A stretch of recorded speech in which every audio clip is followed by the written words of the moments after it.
3 again, or any of them, you'd go, oh. Yeah. I think I'm recording now. Can you see that from your end? Yes. Okay. Kevin Bowers is now recording. This is me. Hi. So, hey everybody. My name's Kevin Bowers, and I have a dear friend with me today, Teilhard Frost. Wave at us all. Hey. So if you're watching this, you're probably a young person who is has some creative impulses in their bellies, and what I'm planning to do with this little video series is talk to some creative people out in the world who've spent their lives with that creative urge in their belly, and they've figured out a way to mold it into a life, to make meaning and career and joy and community and art and culture out of their passions. And gosh darn it, as a teacher, I can't think of anything maybe more important and profound than to sort of lead young people to have confidence in their dreams and in their, the necessity of their belly telling them what's important. Yeah, right on. And it's a tough one, right? Like if you're a young person and let's see, and so both Teilhard and I are musicians, but I'm going to open this up as to the to creatives in general, right? If you're a painter or a dancer there's lots of creatives out there, I think the same narratives will prove true, right? That if there's something that you need to do that has creativity at its core, you probably would benefit from integrating that into your life in a deep and profound way and make a life out of it. But our culture, struggles with finding how to do that, right? Because it's, there's like, I could be a nurse, or I could be a career path, right? A dog trainer, or a mechanic, banker, or a plumber, and that's great, and also creative, by the way. But somehow our culture has a trajectory for those choices, and like being a dancer or a musician or a painter, it just sort of feels unclear, right? It's a foggy future that you have when you make those choices. Yeah, so, it's funny. Like once you make that choice for, like, if you say I'm going to be a banker or a plumber, you say, these are the steps, and your parents would say, oh yes, you want to be a plumber. Right. This is, and there's I think what you're talking about too is passion, right? I mean, like, if you're passionate about something, if I were passionate about plumbing, I would feel like, of course, everyone needs to have free flowing water. This is the right. In a controlled style. I would, that's the thing, is that somebody has a passion for that, and at a young age, like, we all kind of know. I don't think we all know, but I think, I take those back. I think everybody does. If you ask yourself as a little kid, like, people always say, "Oh, what do you want to be when you grow up?" Right. And what a lot of people want to hear is that you want to do something that they actually know how to help you get on with. Right. And a lot of people don't know how to deal with creatives or help them along, because I don't know why. Because because as a creative, I think our job is to express ourselves, and hopefully while expressing ourselves, we are expressing things that other people would relate to as well, and then you put that forth. So the like, if you want to be a plumber, you're here and you say, I want to be a plumber. Here's the course. Right. Yeah. There you go. But as a creative, they say, I'm going to be a creative. Here's the path. Right. And you could go in any direction. Like, you could be a creative who stands there silently on the street corner for 10 years.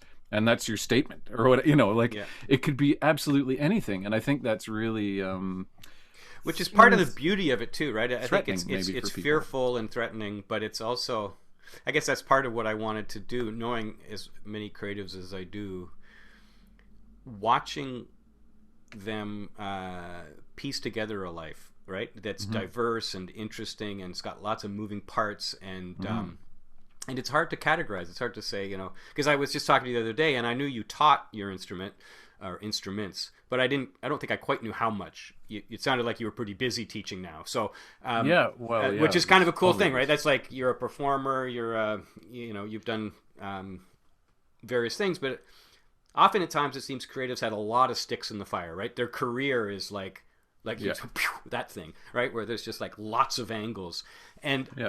I find that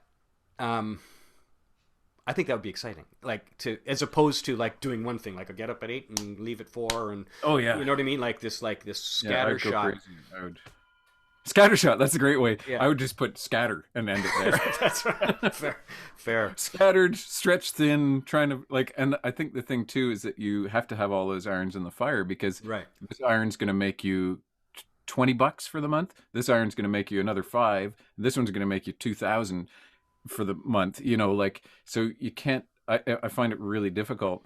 You can't just have all your eggs in one basket. Like There you go. or you can't have your one egg in one basket. Like you have to have all Yeah. these things in place. It's funny with this COVID, this nerf.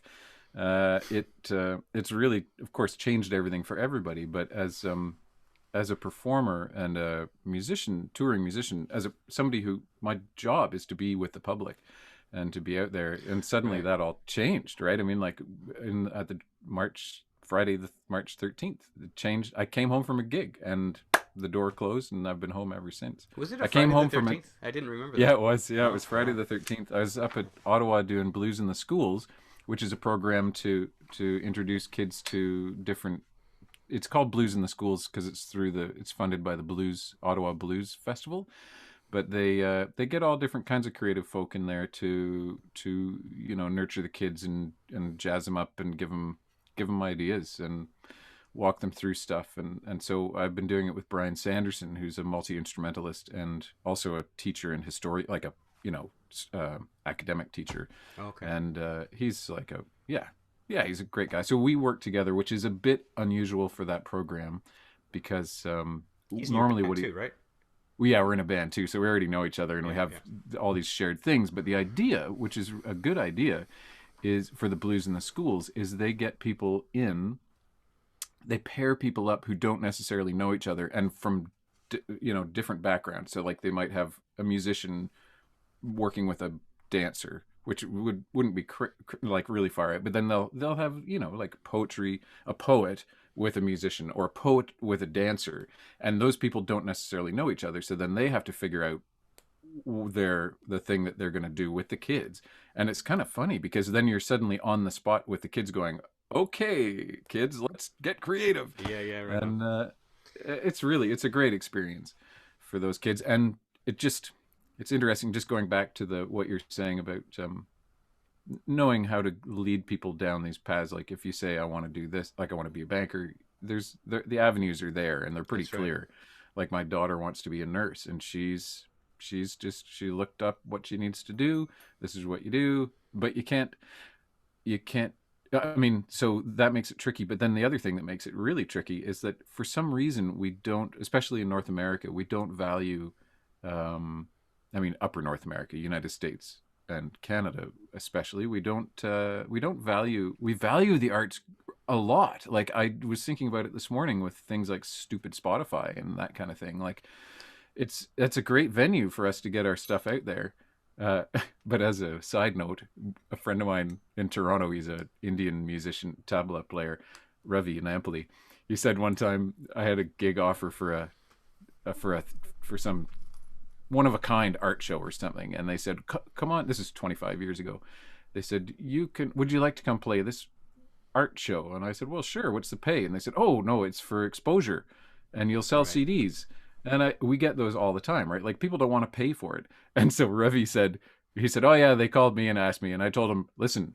And this is so great because he's originally from India but grew up in Thunder Bay, which is very cold. And he says, "Yeah, you want me to do it for exposure? Hey, man, this is Canada. People die of exposure up here." I thought that's That's what I quick. put it on Yeah, my business card. I was yeah, like, "Yeah, if you want me, you got to pay. No pay, no play."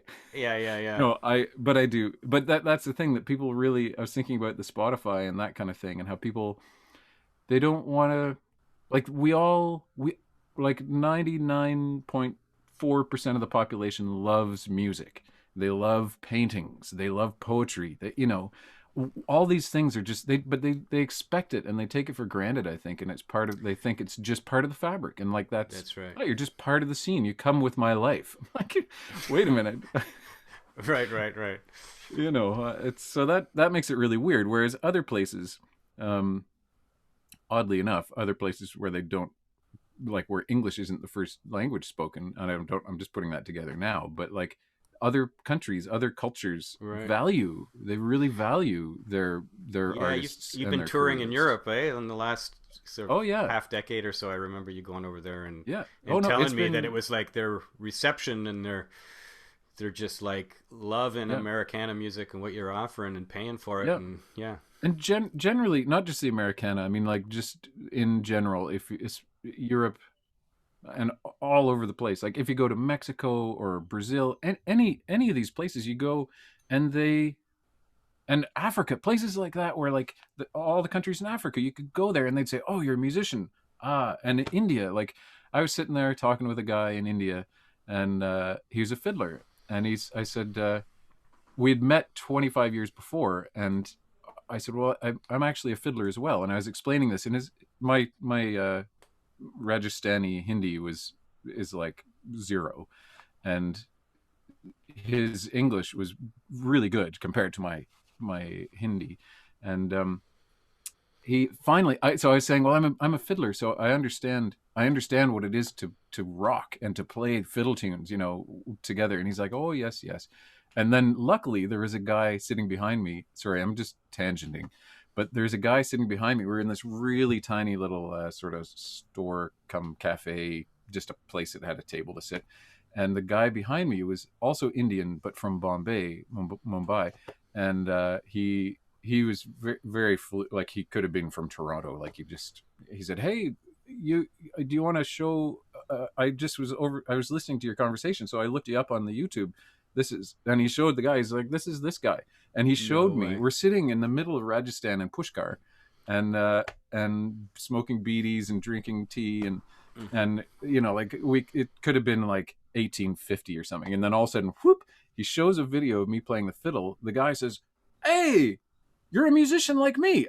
It's like, yes, I'm not like I'm a folk musician. Like I have to figure out how to, and what it did, I think also, while I'm tangenting here and figuring this out, I think what it also was it, if I were to say I'm a violinist, which or I'm a ballet dancer, then they'd say, oh yes, very nice, and they would have the category to put that, you know. But like when he saw, oh, you play fiddle tunes that are similar to my fiddle, like in not in the melody necessarily, but the But feeling and the fact that it's folk music and that right. you're, you know. And so he really got that, and right away invited me back to his place. We Oh, had a nice. big meal, and he taught me all this stuff, and oh, it was terrific. um I Yeah, well, can't remember. no, there's a Oh, few just things. Oh, go ahead. Yeah. well, so that guy, I wasn't really going there for this, but he's a court musician, and he is now finding himself out of work because the courts are A court musician? What does that mean? court musician. Yeah, like for the like for the Rajputs, and Wow. like Okay. his family are called the Bopa. It's his last name is the Bopa family, and his name's Pabu Bopa, and Hmm. he used to play all the time and travel with the caravans and travel with the Wow. Rajputs. Like the Rajputs are like, you know, the senators and the kings and all the people below the king. Like anybody who is a ranking person is a rat, would be and they from a family, you know, and it's passed down. And but they would travel with them, and their job was to keep the history. Same, you know, like the griots in West Africa. Like most cultures used to, for the most part, have that as a have the musicians as their, and the art, the creatives generally, to be able to contain that history and the story and the where to go to from here. You know, like suggesting, I don't know, just sort of ideas about what the future could hold based on the stories of the past, all that stuff. And yeah, and so we here in North America anyway have decided, and Europe to an extent, but have decided, you know, money is the thing. You need to make money. You need to have a job, and industry is the way to do that. So it's nice you want to play guitar. That's really nice. And then, Hmm. but but what do you really do? You know, like, but what's your real Right. job? what's your real, and you're like, well, I don't do that. Yeah, that's and right. and so that like with the classical thing, like for dance or music, there is that venue. Like if I had said when I was a little kid, oh, can I show you a picture here, maybe Yeah, now's the yeah. screen share time. Oh, right on. Okay, folks, we're gonna try this. Old Kevin Bowers and I are gonna do a screen share. uh Here, I'm gonna show you a picture of me. There's me. It's coming. Is it doing it? Oh, there you go. Yep, I'm seeing you. That's me Wow. playing the fiddle. And my mom, I used to sit on the edge of the couch and my mom would Is say, that your don't. mom? Is That's you? my mom, yeah. Okay, look at that, eh? And she would say, don't sit like that. There's me again. She'd say, you have to stand up like this. I had to stand up and hold my violin properly, Yeah, look at because that. there's a route that you can see. Like I want to be a classical musician, so, or I want to be a musician and I love playing the fiddle. So they say, okay, learn a bunch of classical stuff and follow that Was route that your because mom's line? Was you were shooting towards classical music at the start?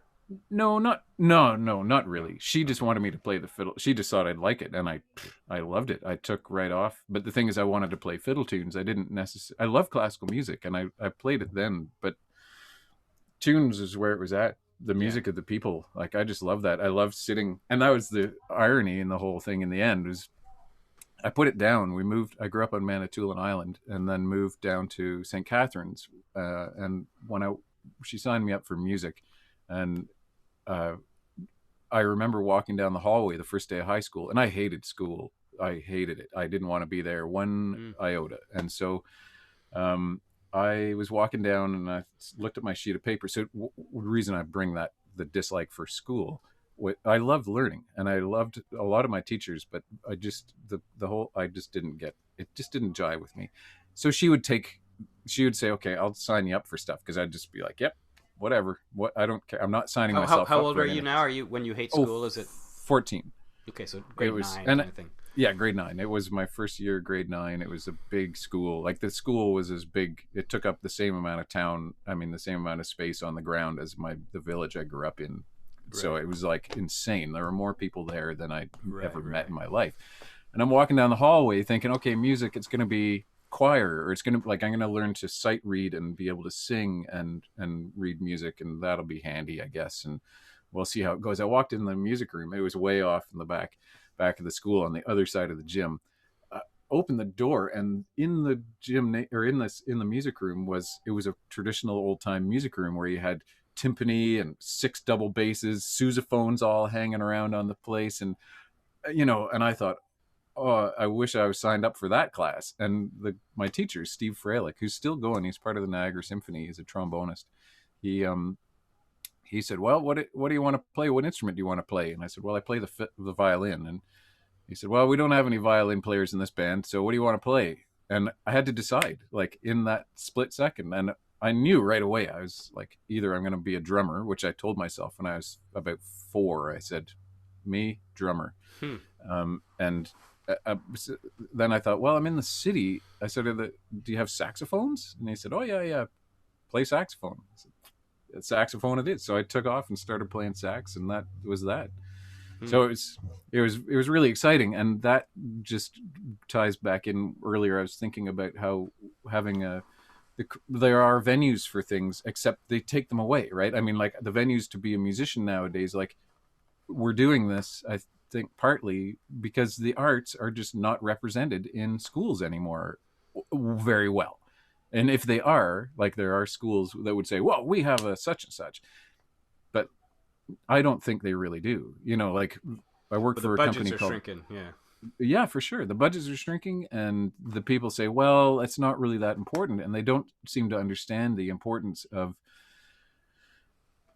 like, career aside, just being creative generally is so important for people to have a venue to express themselves. And whether it's just, like when it doesn't matter what age you are, if you just take a crayon and go, because you're frustrated, then you look at that after and go, wow, that represents, hey, look, everybody, my frustrated crayon scribble.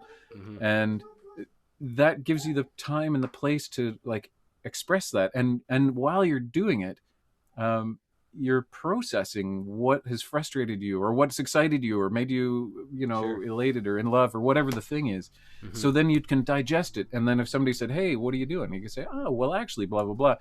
But if you're just sitting there working on other stuff, like other things which require a different kind of brain capacity, like the maths and sciences and that kind of thing, where it's all kind of laid out. My dad and I used to art. My dad's also a creative, so I grew up with much encouragement to do whatever I wanted. Hmm. Um, and if I'd gone off to be a banker, he would have said, "Well, it's a it's a tough life. Right. Well, You won't be able that's to express yourself very well." But he'd always say it's yeah. black and white. Like there is, and I'd say, but bankers are creative too, like adding and subtracting, blah blah blah.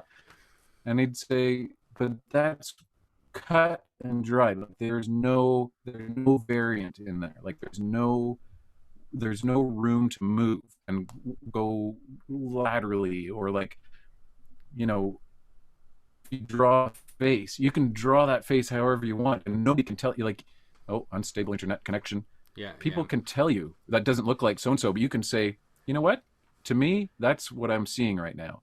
Whereas math, if you add two and two together and you get five, people, or it isn't. Right. And art, the arts is, you have to have that confidence to say, this is what This I is my vision. want you to see. And yeah, yeah, yeah, yeah, which is hard, I think. I mean, it's funny because it could be so easy if you just said, yeah, Right. and what, And do people something get and that, go, right? yep, Like, I mean, that's I'm my art sure for I'm sure today. the audience that we're talking to, who are part of the arts and culture community in our schools, um, they know that, right? Like they Yeah, they're probably listening because they have that um, insight, right? That the arts is central to who they are and how to function in the yeah, world, and that it's a kind of um, yeah, and then you and can't. It's dealing with hard that to frustration of like, how does hard to our deny it. culture does. Yeah, that's right. It's there's a great phrase that I remember reading when I was studying creativity, and the idea was that this guy was defining humans like Homo sapiens, but he said that a more appropriate Right. delineation of the species would be Homo aestheticus. In other words, aesthetics, right? Like that, our urge for Oh yeah, creativity and art is the thing that yeah, defines us. Like if you were to try to find a thing that makes us as an animal distinct from other, it's the aesthetic impulse. That always meant a lot to me because yeah. just this idea is like, no, no, this is not frill, this is not extra, this is the absolute core of what No, makes us tick, and yeah, I think our culture misunderstands it, and that's confusing for lots of people, but for young people trying to steer their way into the world that doesn't yeah, really have the right language for it, doesn't have a path yeah. laid out that's particularly uh, articulatable. Yeah, and yeah, so that's all your stories there, like Yeah. the narrative. I'm going to steer back. Like, so there you were in India, for instance, and you mentioned other places that you've been, and you mentioned this sort of community that sort of like erupts naturally out of your passions, right? Like, so there you are pushing yourself into the world with folk music, and if we'll get Teilhard to play something for us soon, but like I've known him for years Hmm. now, and this man lives and breathes the folk music, the music of the people, and in that world, it's a very it's a sub, what's the word, subgenre, I guess, of popular music.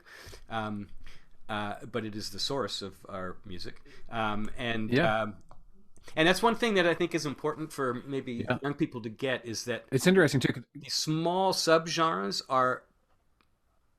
are profitable, and their communities embedded in them in a way that Yeah, is really sure.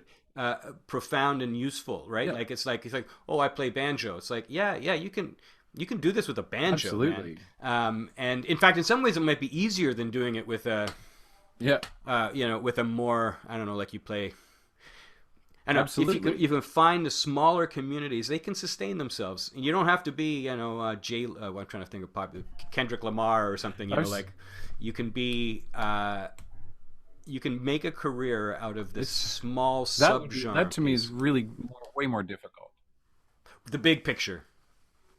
Absolutely. Yeah, And the yeah, thing that makes it, I think, well, so when you have the for like the subgenres, which is funny because actually they're subgenres, but they're actually, like you say, they are the yeah. foundation genres that That's right. for the Foundation reason we genres. have all the music we have now. That's right. It's all come from people, right? I mean, They all like came from for Teilhard, the actually. because traditional folk music.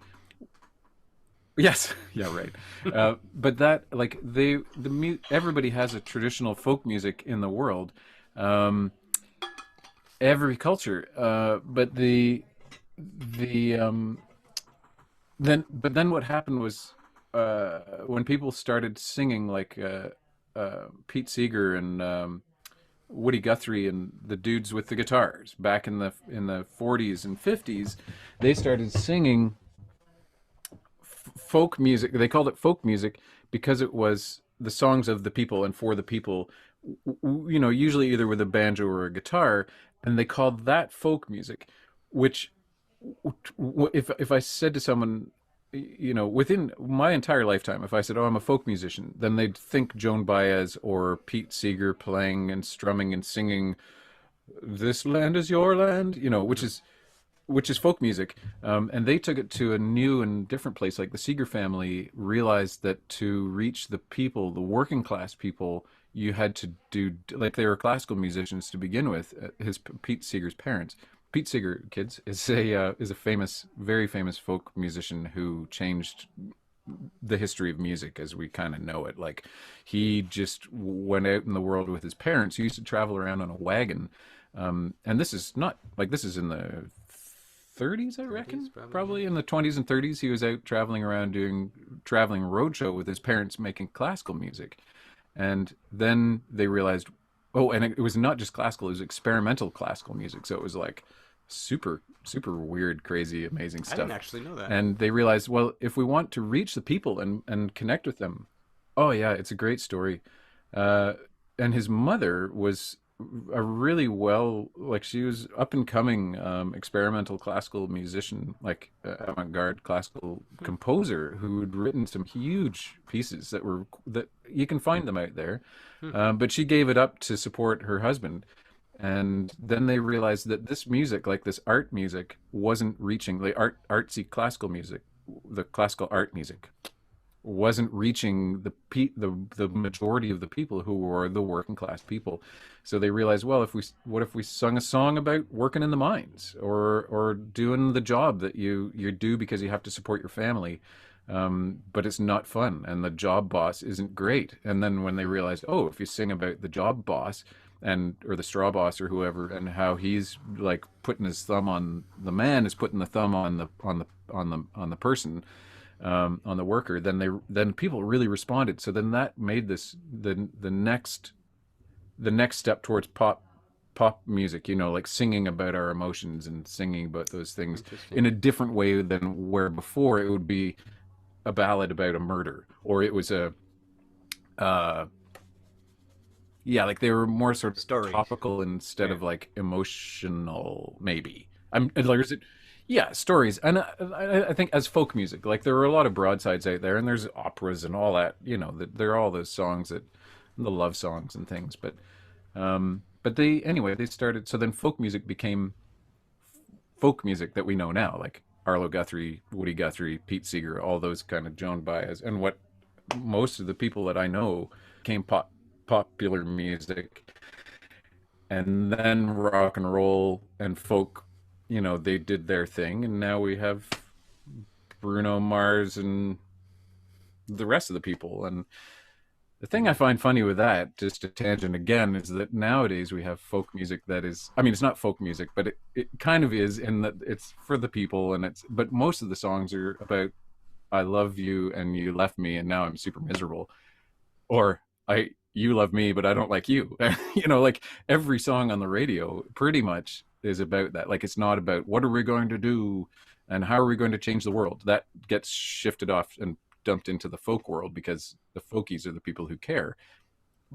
I'm not saying that's true, but somehow like songs about, I don't know, they're just not Oh, on the you radio. go to some hip hop, and That was a tangent. you're gonna hear some folks Oh complaining yeah, that's about true.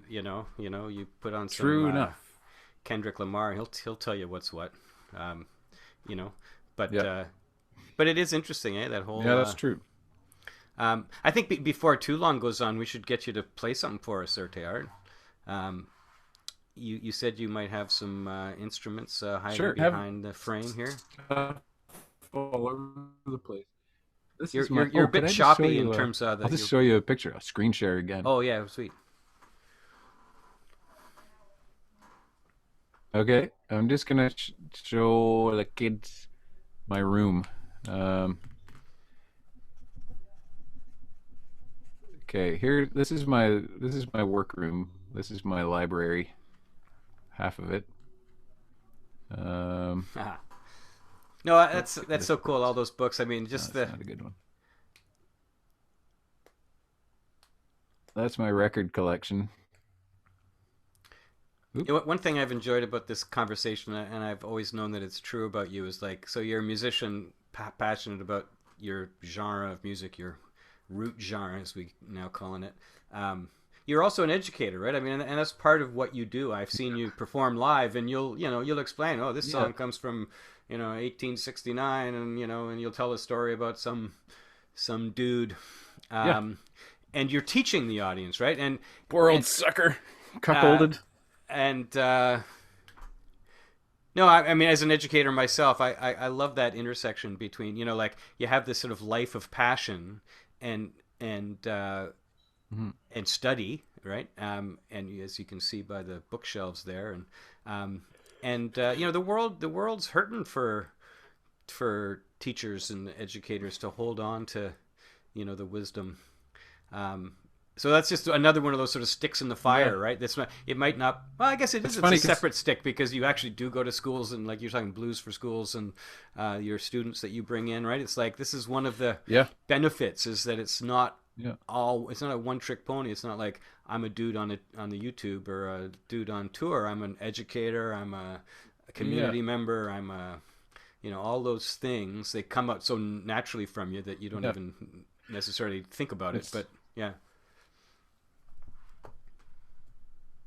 Yeah, the community side is it's really important. Like we used to sing these songs to hold the memory of something like like a great train wreck or the ship goes down out Right, here. I right, live right. on Wolf Island and just out here is the sea. I mean the great Lake Ontario Sea and the St. Lawrence Seaways there. And there are all kinds of wrecks out there. So people would write songs about them Mm-hmm. and then, 200 years later, I can go and find out what happened and get a pretty good idea about, well, like a modern version would be Gordon Lightfoot and the wreck of the Edmund Fitzgerald. People don't know anything about Lake Superior anymore, unless they live on it and they look out, or they're keen and they want to see it.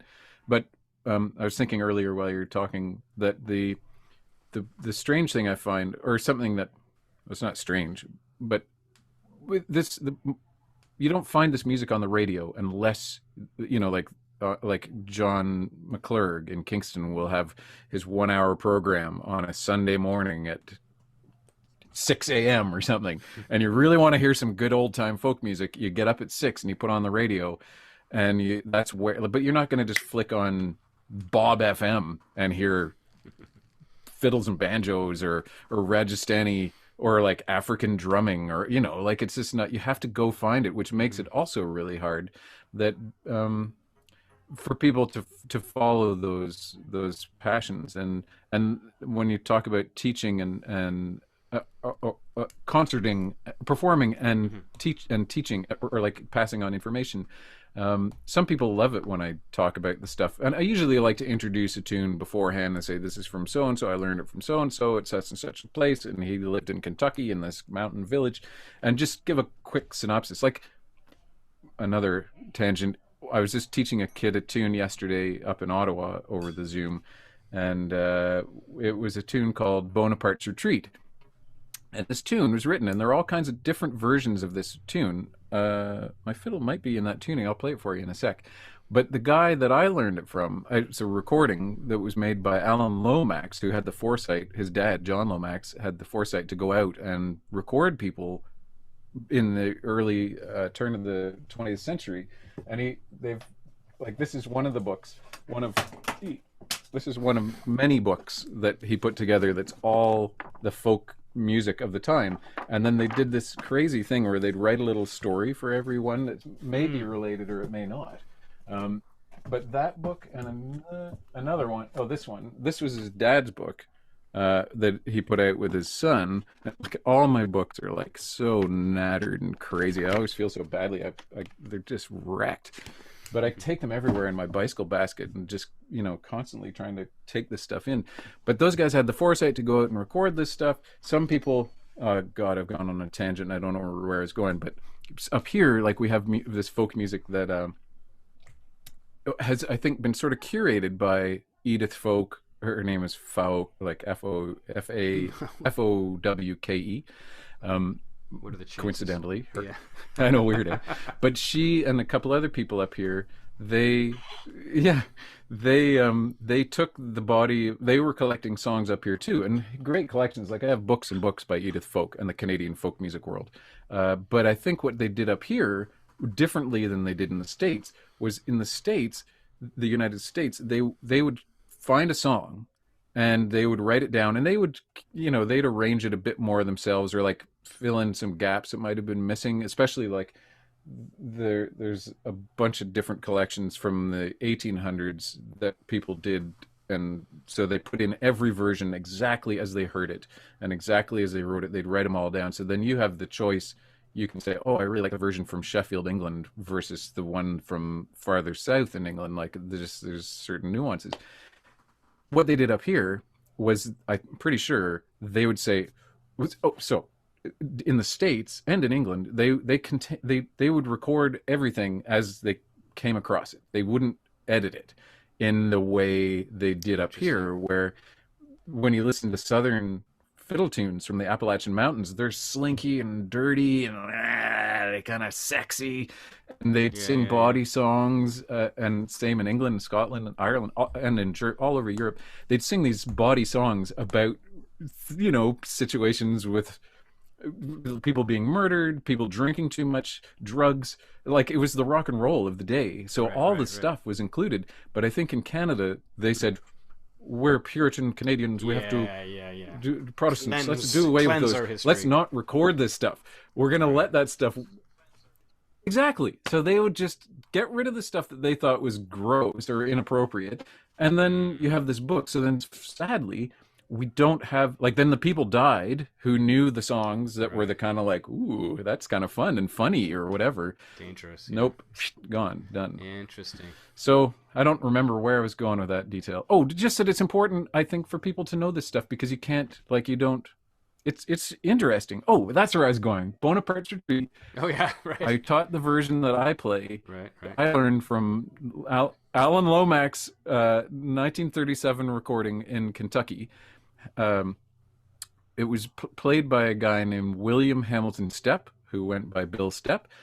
He was born in a cave and lived in the cave until he was 5 years old. And he was one of the greatest old-time fiddlers ever. And the fact that he spent the first 5 years of his life in a cave and he didn't think anything of it, like, it was just, yeah, we live in a cave. Like, who doesn't live in a cave? The people that his mom worked for lived in the big house up on top of the hill, which, like, there's a precipice. His cave was down here. The big house is up here. And his mom would frequent the house and apparently, would do favors for the man of the house. Right. And then finally he bought them a house or something, and they moved into this house, a little cottage on the property. But he lived the first 5 years in a cave. Anyway, you're not going to hear that on the radio. Right. Like, you're not going to hear that on Jack FM or whatever. William Hamilton Stepp was born in the cave for 5 years. Yeah, like, who cares? Give me a rock and roll. Yeah. Anyways, I thought maybe I'd start with this because I've been playing with it all morning. This thing is a jaw harp. It's a tiny metal instrument. This one comes from the south of India.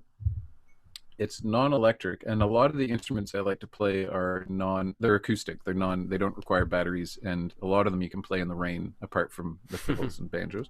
But if you pluck Whoa. it without your head, it sounds like this. You apply your head. Wow. So your head becomes a resonator for that.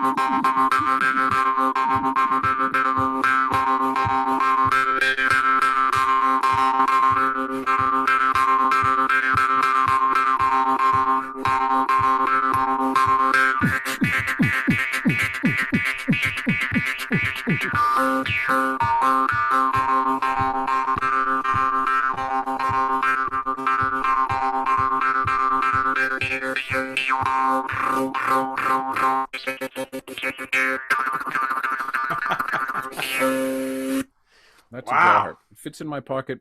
Requires no batteries. I'm So just are going to you quickly are show you you making this one noises too. with This your? is one I brought back from Bali. Oh, cool. No, no, just you just pluck it. So you pluck So there's literally like that. no. You're not going like it's not like a I kazoo. did go. Yeah, but other than that, it was just your cranium vibrating. No, no, not like a kazoo. You just watch.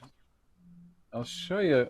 Uh, well, this one. This one's from Bali, Indonesia.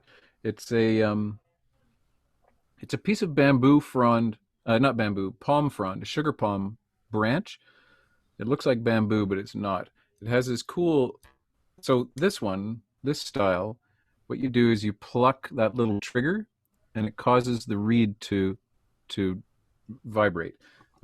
Then you can. This is a similar version here, but it's made of bamboo, also from Bali.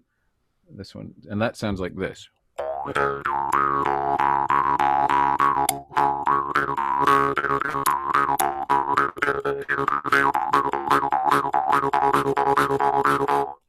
But then the Balinese somehow came up with this idea that if you attach a string with a perpendicular stick and you pull that, you get the buzz. Then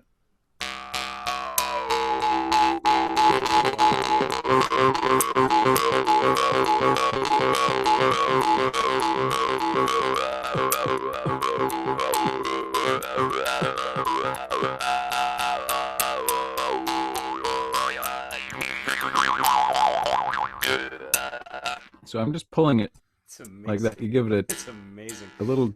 And you're And what you do when it pulls is it. Isn't that crazy? it is, yeah.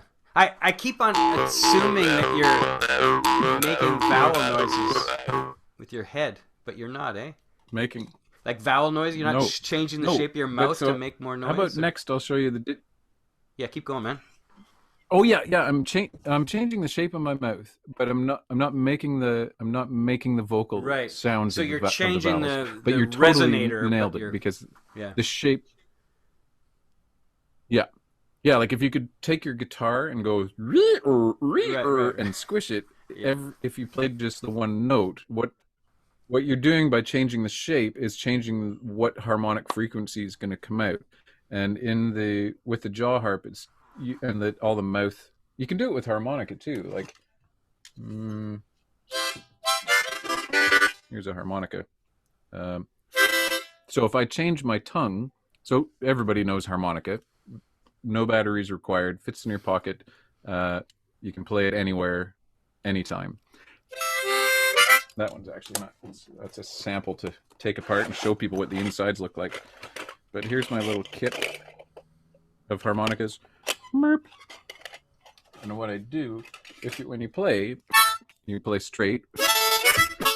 So let's just go from the beginning. This is a harmonica. It has 10 holes. The 4 holes in the middle are the holes that you use to play the major scale do, re, mi, fa, sol, la, ti, do. You blow out, you get notes. When you breathe in, you get more notes. So there are 10 reeds on top and 10 on the bottom, which here you can kind of see. If you take it apart, there's the in reeds and the out reeds, and Right. they're Yeah, I there. can hear that, yeah. So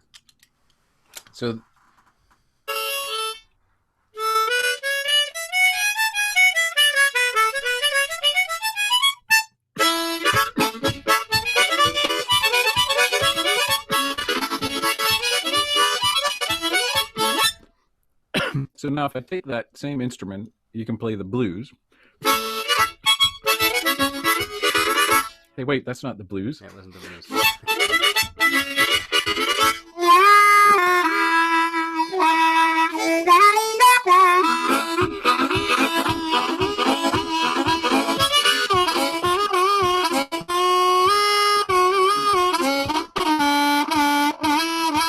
So that I just when I bend that note,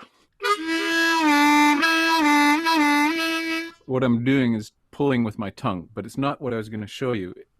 If you have a single note, this was going back to the guitar, and if you hit the one note and you could change the shape of your guitar, it would change the sound. And when I run my tongue up and down inside my mouth with a single note blowing out, it sounds like this.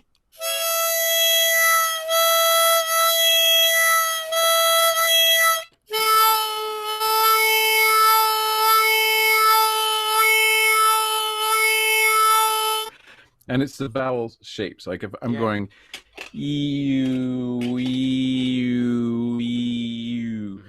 So another cool instrument that I used to play a lot is the didgeridoo. Is an instrument that I used to play a ton, and I've made this one. Well, when you're talking about irons in the fire, sticks in the fire, fingers in the pies, the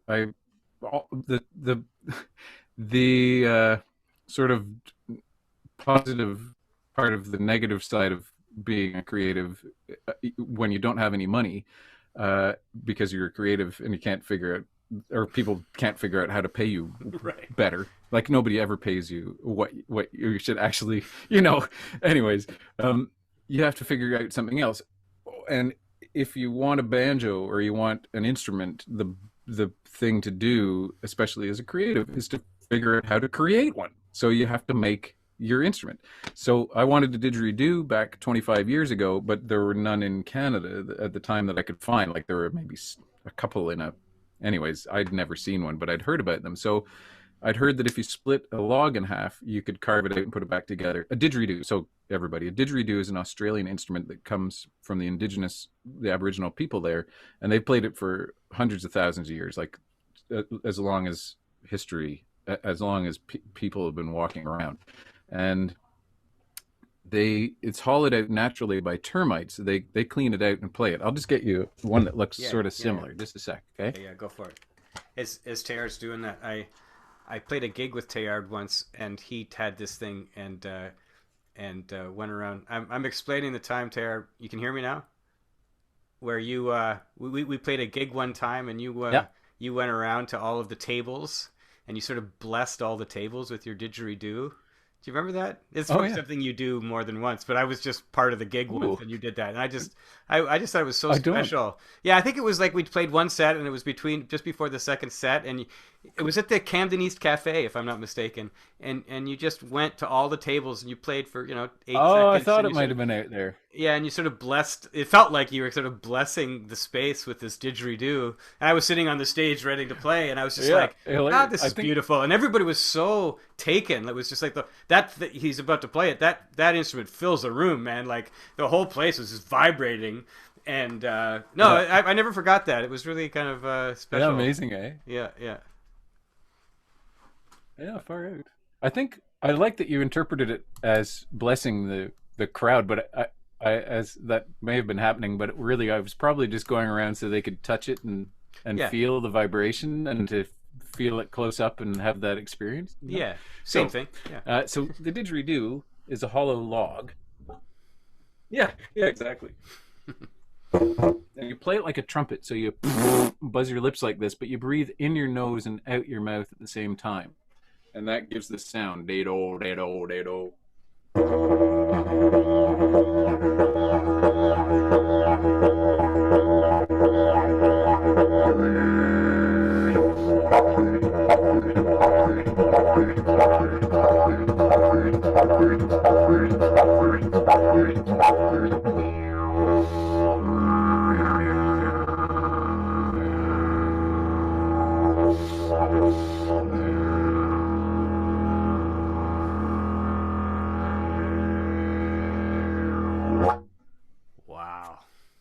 So I do vocalize in the back of that. Like I'm singing underneath, so you get the buzz, the brr, and then you yo yo yo yo yo yo yo yo yo yo woo, woo, woo, woo, wow wow wow wow, and you do all that stuff. It just starts But spinning. I always had this dream to make one from a sousaphone, which is a type of yeah.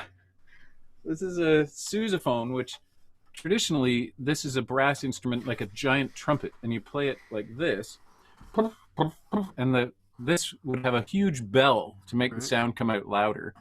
But this one was all smashed. Actually, you know where I got this? The Bookstore Cafe, Camden East. No way. Hilarious. And it it was hung hanging on the wall, I bet. my house. Yeah, totally. Yeah. It was. Remember they were selling all that junk all the time. Yeah, totally. I got this for $40, and and I just threw it outside. I kicked around for about 10, 15 years, and then about a year and a half ago, I took out all the gut and everything and turned it into a didgeridoo. It sounds like this.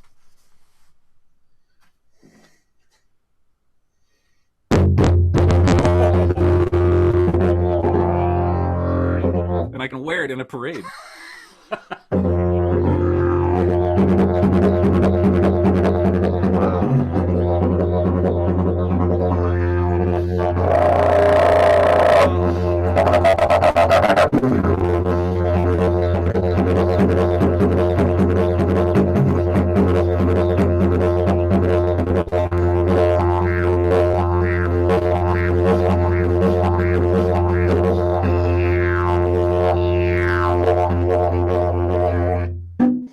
I'll just show you I changed the you hear that sort of disco meow. Yeah, totally. That's my tongue going Oh, interesting.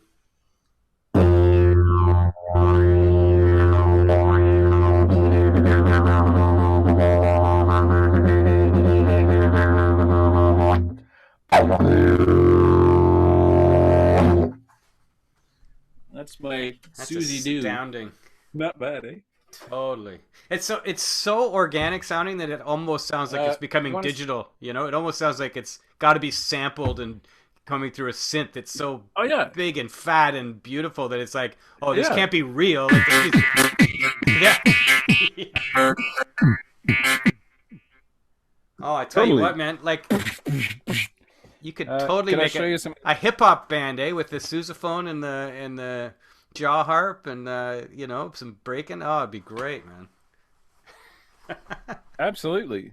Well, I'm not going to be doing the hip hop this afternoon, but I am doing a recording that's going to use baritone sax and didgeridoos and stuff all jammed together to make a new kind of sound that you won't be able to say, oh, that's a didgeridoo. Like you'll just hear it and go, what is that?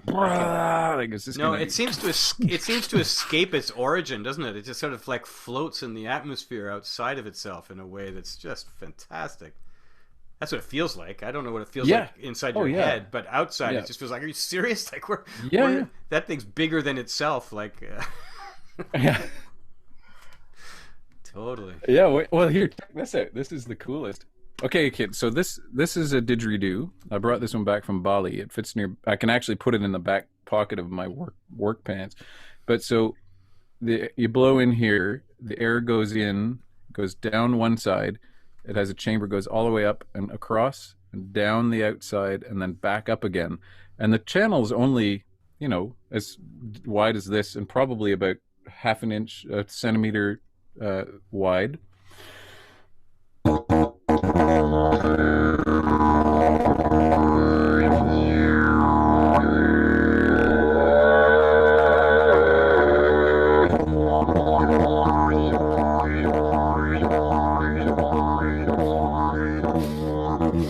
And you see, I'm breathing in my nose and out at the same time.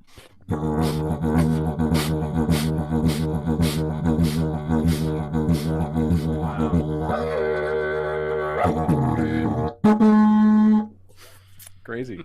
Now, just while we're on the didgeridoo, just a sec. So, yeah, Teilhard plays everything, by the way, if you haven't figured that out yet. So this is a cardboard tube I got from the fabric store. It's an inch and a half wide. Kids, go out and get yours. You can get a whole bunch of them from them and cut them to different lengths. The different length will make a different note. So if it's super long, it's going to be super low. If it's super short, it's going to be super high pitched. So this is just a plain old cardboard tube.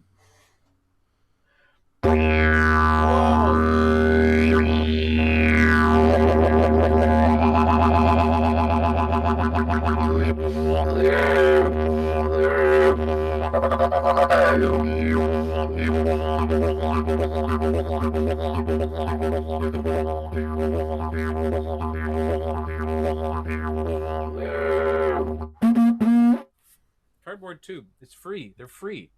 That's just ridiculous. Yeah. Just sitting there waiting to be played. Here, while we're speaking of free things, this wasn't exactly free, but it's a maple syrup bottle. I usually use this type because they're small and easy to carry around. You blow across the top of this bottle. It came out of the recycling. No batteries required. And then I do this little magic trick here. Usually you can get one note out of these, right?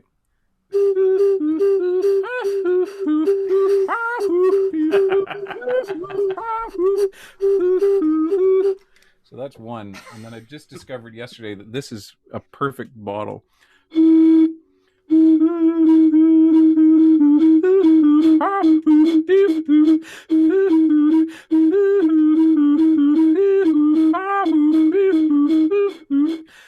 And this is called bottling, but it has or the quills. It has African root where they used to play on a thing called the quills, which most people have seen panpipes where you go, like Zamfir, like the Peruvian, and you just blow and the length determines the pitch.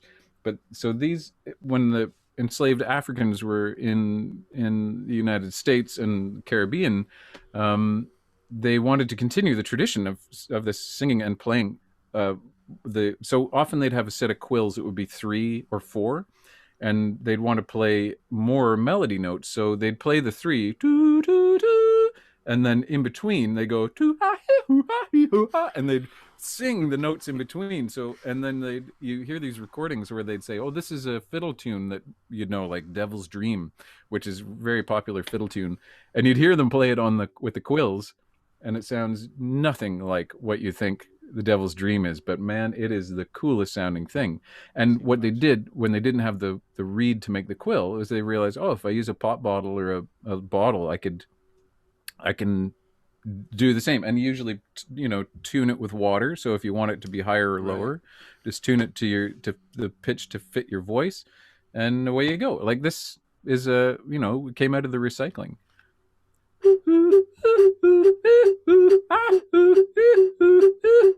Oh, the cuckoo, she's a pretty bird, but she warbles when she flies, and she never sings a cuckoo till the first day of July.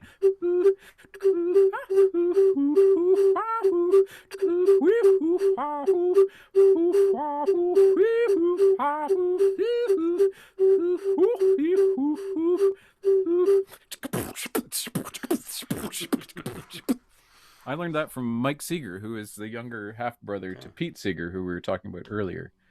Do I have time to show you a banjo? Yeah, man. Show us a banjo. Absolutely.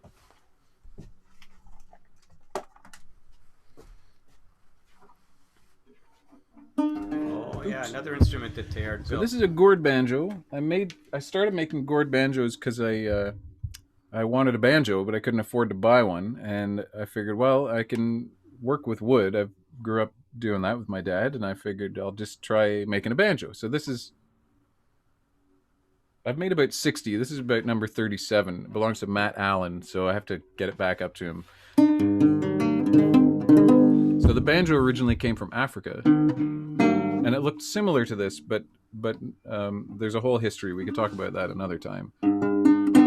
And so now what I do is I make them to sort of resemble a kora, using the bass acoustic idea. The basic idea is that they have is you have a sound hole that then you can hear yourself nicely, and has a goat skin, and it's a gourd is like a pumpkin. It grows in the garden, but when they dry hard. It sounds like this.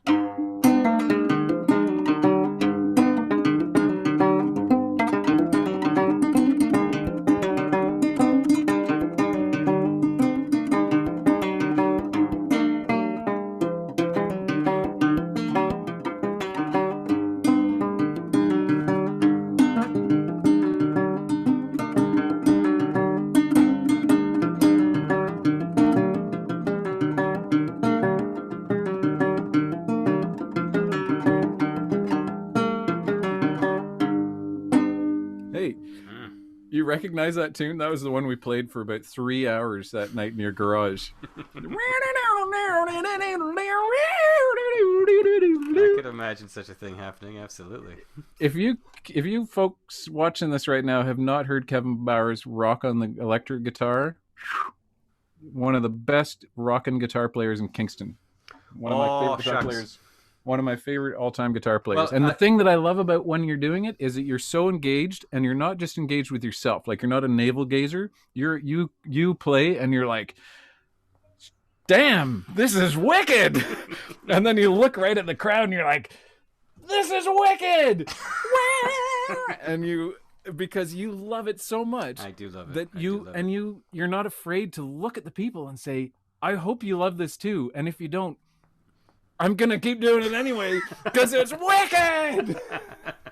And that's passion. Yeah. I mean, that's amazing. No, I have to say, I mean, I felt so much luck having found a guitar in my life, right? Like, Oh yeah. I mean, it's just been so central, and it's just been such a medicine for the Yeah. soul for so long. I mean, you started earlier than I did. I probably started when I was 13 or so, Yeah. and Great my time to God. start though. Oh Yeah. my God, like yeah, it's been so central to sort of like health and identity and Yeah. passion and community, right? Like, I mean, Yeah, you and big I time. met through that, right? Like, Yeah.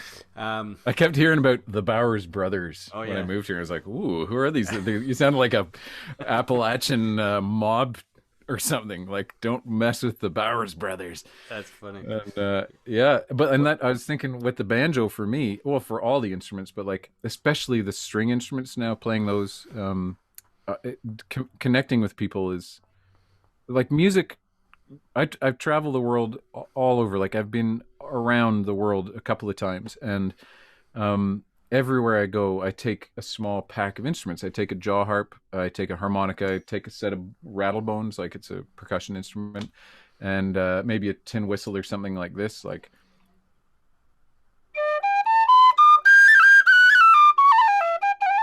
then all of a sudden I'm in India.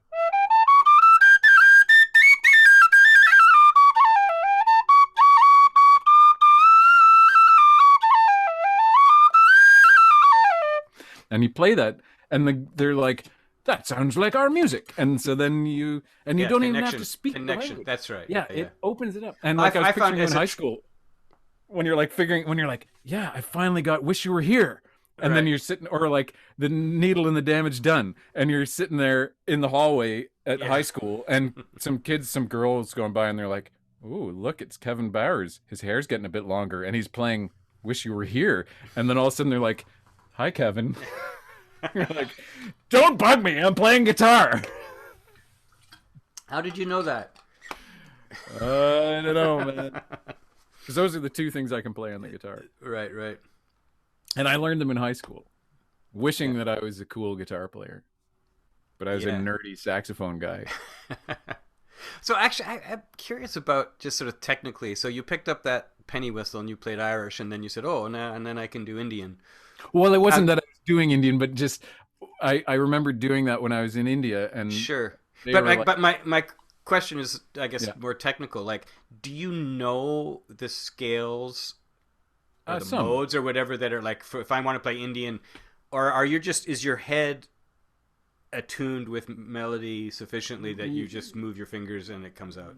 Yes, more of that than the theoretical side. Like, I know there are a lot of modes, especially in Indian music, and there are microtones, and there are all these. There are, yeah, there are a ton of them, and so I almost shy away from actually learning them because there are just so many that you just kind of like, where do you start? But like something like that, like the interesting thing with music and the human culture is that we somehow love pentatonic scale, right? And then when you have that, if I start one note up, so here, this is a D major scale. It's what we know. But if you start one tone up on the E, you have an E or an E Dorian.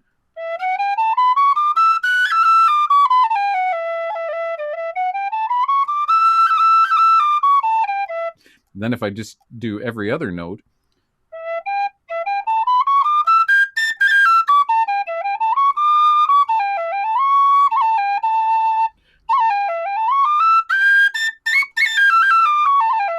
I think what's going on there, I don't know. So if anybody's watching this who does know, can you write me and tell me? Um, the what it ends up being is like an a pentatonic mode somehow where you that's my root.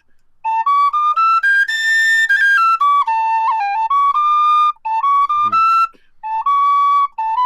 So Yeah, I'm too. going 1, 3, 4, 5.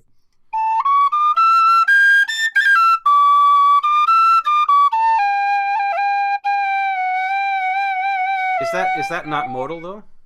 It is mode, Yeah, yeah, yeah, yeah, yeah. yeah. Um, But that's the thing is it's that funny. It calling, seems like it gets more and more exotic to a Western ear, right? The more you yeah, go modal, it's like, oh, I'm feeling very, exotic. yeah, exotic. Yeah, Yeah, um, making me very nice. hungry. Yeah, yeah. I actually, by the way, I just listened to the recording that you did with Jason, the Devil Oh yeah, tune. I was yeah, just yeah. on my bike and it came on, Cool. and I was How did it immediately feel?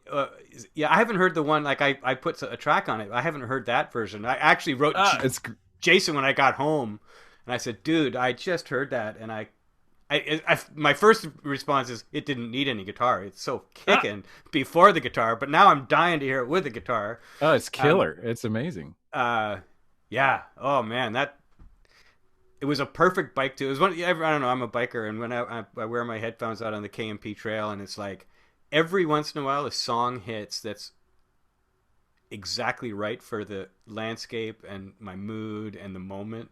Half the time it's not right. It's like some Yeah, Zeppelin comes on. It's like, no, that's not right. Fast yeah, forward. yeah. Funny Uh, how that is. but I know. But that one came on and it was just like that groove, and then the tone of your saxophone was just like, oh my god! I felt it inside like oh, it's like Yeah, oh, and I right was on. like yeah. Anyway, so I wanted to share that with Awesome. you. Cool. Thanks, Is man. is That's is, great. Great is to that hear. album done? It is. Matt Rogalski's mastering it right Oh, now, okay. or we were. That was the next stage. I don't know what's happening, but I'm going down to Jason's right now. Actually, I'm supposed to be there at 1, but I told him I'd be there probably around 2. So Okay. so I have to. We're doing. Yeah, I don't know what's happening with it, but hopefully soon. The idea was that I had this idea to base music on the original, one of the original banjos, which is this 3-string West African banjo, and just using one of the practice melodies that they teach to learn to play. And really, there's like so much banjo history; it's crazy. We could talk for days about this. But I just thought anyway I'll take this thing that goes ding dong de ding ding dong de ding ding dong de ding ding dong de ding ding dong and just do that for as long as the tune lasts, and that's my hook, as opposed to like a cool bass riff, which there is a cool bass riff in every tune. Jason is amazing. Mm-hmm. But the idea was that to take banjo melodies and turn them into funky dance tunes and just release them into the world so people could have fun dancing. Like, and then we're kind of like, oh, how are we going to release this and what's going to happen? And then we had you and 6 other musicians come and join us, and Oh, so it it's kind of perfect. yeah, it turned into this bigger thing. So now we're deciding what to do next, and yeah, and band names and all that kind of stuff. But Let's yeah, take it I'm on the glad. road. Yeah, oh, that'd be killer. Yeah, get people dancing Yeah, man. No, again someday. it's very satisfying music. It's got Cool. like Fela Kuti comes to mind when I hear it. Nice. You know. Nice. Anyways. It's funny because things like the saxophone, when you say you can feel it inside you, like when I'd come home from tour, I toured with a band called Shisham and Lotus and Son for years, 10, 15 years. No, it'll be 16 this year. Anyways, I've toured for the last 25 years playing in fiddle bands, mainly fiddle operations and operations. It's a good Uh, word. This should be yeah, your next band, Fiddle Operations. I like it. yeah. So it's all fiddly, like this, and all high pitched and high paced and that. And so when I'd come home, I'd think, oh, I have to play saxophone now because it's so, Hmm. and same as with the Interesting. didgeridoo, like you play it and it Right. actually vibrates your whole body, so you're like, ah, and Yeah, yeah, it yeah. just satisfy a very physical satisfaction. Yeah. Oh, Um, I feel that. I feel that. Hmm.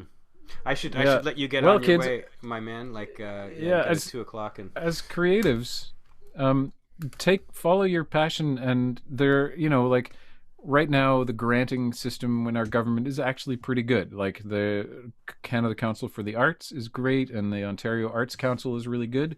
They are really supportive, and they're really keen on young artists and emerging artists. You can get if you have some ideas, just take the time to organize them a little bit and put them together in a way that you can present them to somebody who will say, "Ooh, yeah, that's really cool," and sort of polish them up just enough so that they get the idea. Like it doesn't have to be perfect at all. Like you just do it so that they can see, this is something that would help other people and build community, and it's important. Like this is part of the Canadian culture, like whatever that is now.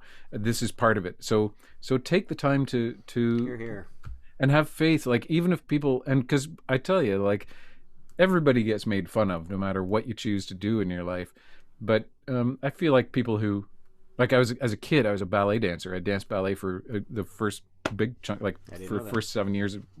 Yeah. I danced from when I was about 3 till I was about 12 or something. And it was a huge part of my growing up. But man, like I got called the worst names in the book by all my, farming buddies, and growing up in a small community, it was really, really hard.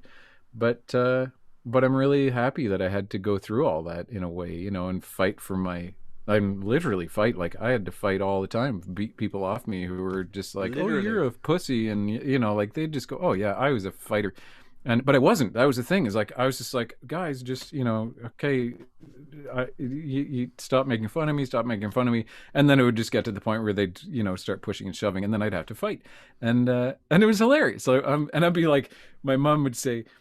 She'd be saying, "Well, just tell them that hockey players should most of the professional hockey players dance ballet because it really helps with their balance and their dexterity and that." And so I'd be like, "Hockey players, dance ballet," and just be like, so, and then I'd get up and run away. Anyways, my point was just people are going to make fun of you no matter what you do, but especially if it's in the arts, it is a hard row to hoe, and especially people, like if you come from a family that's not really in the arts, or you haven't, it's not a thing that's cultivated within your family. It makes it really way harder. Like I had it easy in that my parents were both artists, and we didn't have any money, so they couldn't say like, "Oh, well, we're going to take away this thing." Like they could say, "Look, if you are an artist and you follow this path, you may end up in the same situation that you're in now with no food or whatever." And right. And so, but like, it was so strong. I guess I just didn't care. And then my partner Karan, she's really supportive, and when I go on tour, she takes care of the kids and everything, and looks after, keeps the home fires burning and all that. I mean, it's like any job, except if you're on tour, you're away for 6-8 weeks at a time, and it's tiring for them. But through the support of the people in your lives, if as an artist, this is something people say all the time, and I always forget to listen, but they say, if somebody, don't hang out with the people that are sucking your creativity out and trying to dim your light and make you feel less than you are, and say, "Well, what are you showing off?" That's my job. I'm supposed to be showing off. Like if you're a dancer or a performer, like, and there's a time. It's called show business. Yeah. Yeah, exactly. It's a business of show. Yeah. Yeah, exactly. I learned that one from Dave Clark. Dave Clark always got funny hats and sequin gold gowns as he's playing, and it's like, dude, it's show business. I was like, good on you, Dave. Man. Absolutely. Yep. Yeah. So it's hard to maybe, to really to stick with it sometimes. And sometimes you have to be secret about it. And sometimes you have to just nurture it and keep it to yourself. But believe it. Like believe if you feel it, and and like a guy like Kevin Bowers, he, you write so well, and Kevin writes like a 16th century bard, and has like epic sagas of whatever the thing is that you're writing about.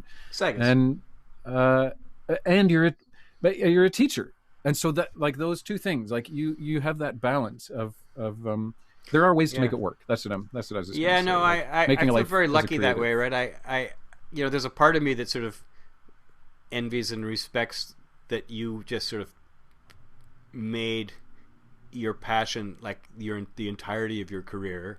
Oh, And I, um, what I figured out was like this teaching gig. The idea of this career kind of scared me when I was 25 or whatever. Right? I as wanted a teacher. well, I wanted to be a musician. I wanted to play rock Yeah, music and be a poet. yeah, Like that's really yeah, that's how I saw myself. And then it was like, well, it was actually my brother Pete who started into teaching, and I was like, yeah, that sounds pretty cool. And he's pretty passionate, as you know. He started talking about teaching. I was like, wow, if I can find a way of integrating creativity into that space, Oh, yeah. that that interests me. And in the Hmm. very same way, I think that your teaching and going into schools sort of interests Yeah, you. yeah. And I was right, like that instinct, because I would say I sort of lead with creativity, and so I figured out how in this institution to figure out what this creativity thing meant and articulate it. And I actually got my master's. I don't know if you know that in education creativity, like how to teach creativity, Yeah, how to use creativity as teaching. absolutely.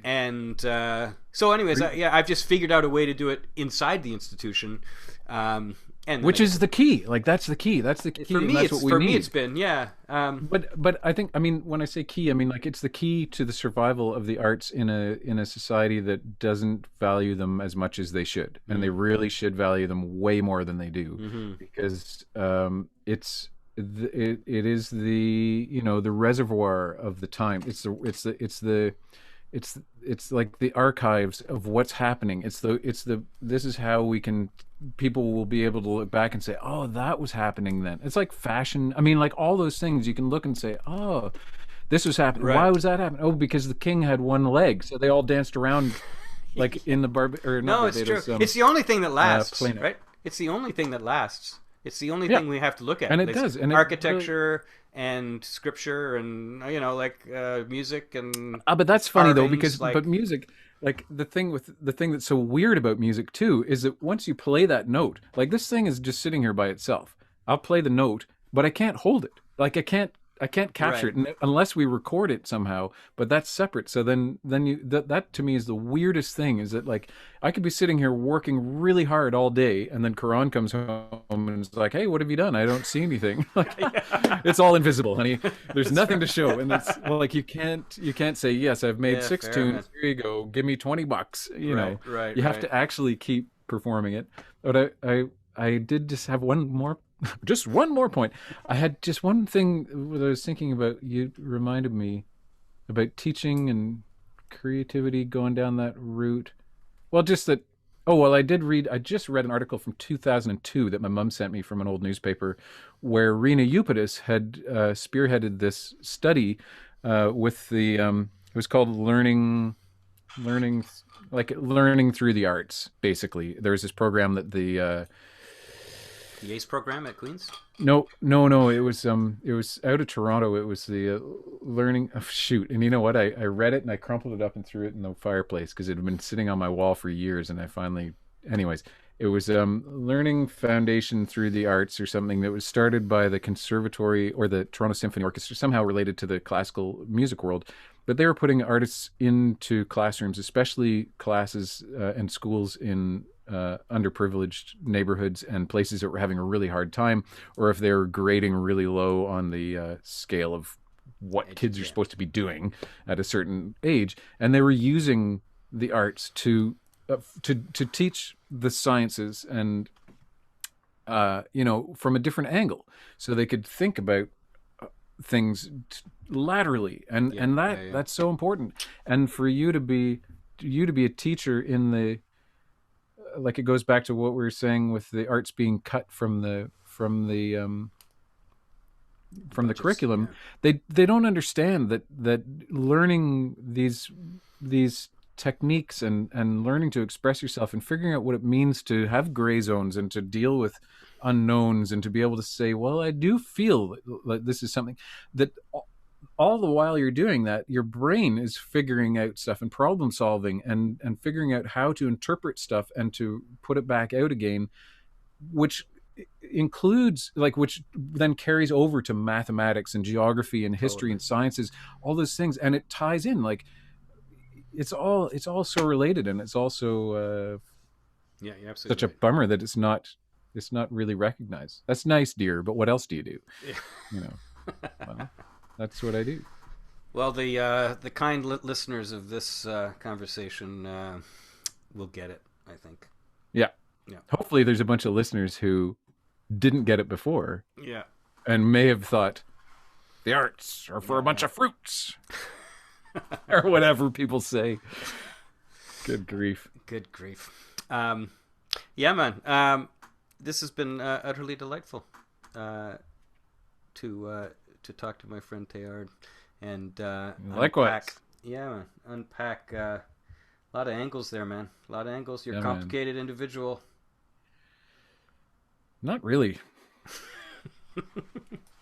I'm gonna beg to It's differ. also simple. Yeah, yeah. No, I mean, Yeah. I love the way that you just like the passion you've had for this and those images you showed us of you doing it when you were whatever 7 years old or whatever. It's like you just freaking got on that train and you never got off because Yeah. it was you and you freaking made a life out of it. Yeah. I've And tried to shared it do with the other world. things, but never, not really ever successfully. But the thing is that they're all related, right? Like I got a degree in graphic design and illustration because my dad's also a painter, or painter. Anyways, he's a jack of bon vivant. Um, but I got my degree in illustration Oh, I and didn't know that. design, and then that, like now, and then I do all our, all the album covers and all the artwork Right. and everything. I deal with Cool. that myself. So they're and I know it's within the arts, but these things, like when I'm making a banjo, the design aspect and ratio and all those things, like it's mathematical. So those things are all Right. Yeah, right. And yeah. like you with doing the studio, work in the studio, what's it called? Studio C, Yeah. the film stuff. Yeah. No, well, the films, no, but then there was the record your own demo or whatever it Oh, was called let's make a demo. Yeah, I did that for years. back Yeah. in In Napanee. Napanee. Yeah, that's right. That was amazing. And I Yeah. still know guys who are now in their 30s or 40s who are Right. like, Right. "Hey, I remember when you came to my class when you had me in Yeah, there. man. I read The Great Wrath. It was And they clapped. They yeah, clapped. that was amazing. But what you did there was giving that background to how music's made and how it's recorded and how it's put out into the world. And people who didn't want to be musicians, maybe, or didn't have anything, they would still come away from that realizing the power of music and the how music is all the things it is, and new way to spread news, all that stuff. Totally. Anyways, it's just so cool. It's just so cool that those when you have somebody who's all teachers should be creative. That's the bottom line. I don't know. You're not going to get an argument here, my friend. Ciao. Nice All right. talking with you. Yeah, it was sure Really was great. And honored. I'll email you some follow ups. Cool. Yeah. I'm gonna show you one more picture. I just Oh, want to show okay. them my. Just want to show them. There's part of my room. Oh, look at that. Where's the rest? Here's my. The other thing is to nurture yourself by, if you can carve out a little space. Oh, it's not in here. Shoot, I had a picture of my listening area, like my No, records. it's in there. I saw it. There's a Oh, little yeah? chair with a. Yeah. I thought I saw Yeah. one too.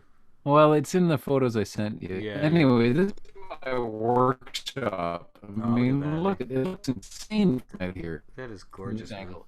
But That's those are banjo necks all hanging there. That's a Mongolian banjo, tambour, Jesus and Christ. that's a viola I'm fixing up, and that's chicken feeder, which is not supposed to be in there, and that's an old cassette player I just got from the dump that doesn't work, so I got to take it back. That's the only thing that's not 1873 right there. Yeah, pretty much. Yeah, and that extension cord, that's Yeah, right. also that's modern. Yeah, and there's anyways. There are the gourds. Mm-hmm. Those are the things that I'm going to be turning into banjos. Yep. Oh, and that marimba. You can see that marimba just off to the right there. That's Mhm. I'm going to be using that this afternoon, I hope, if I put No it way. together. And that's a horn from Tibet. It's called a dongchen, and it's used for waking people up. Yep. There it is. Mr. Frost. Carve yourself a little space. Yeah, man. Carve a little space in your heart. Hang on to it, and find people that are like-minded, and don't pay any attention to people that make fun of you. You know, and if that's the hardest thing. You know, you stand in front of the mirror at night and say, "What the flip am I doing with myself? I should be doing something else." But hang in there. You know, hang in there. Keep doing it. Hang in there, man. You can do it. Here's All some right. water. Okay. All right. This time we'll actually say goodbye. Goodbye.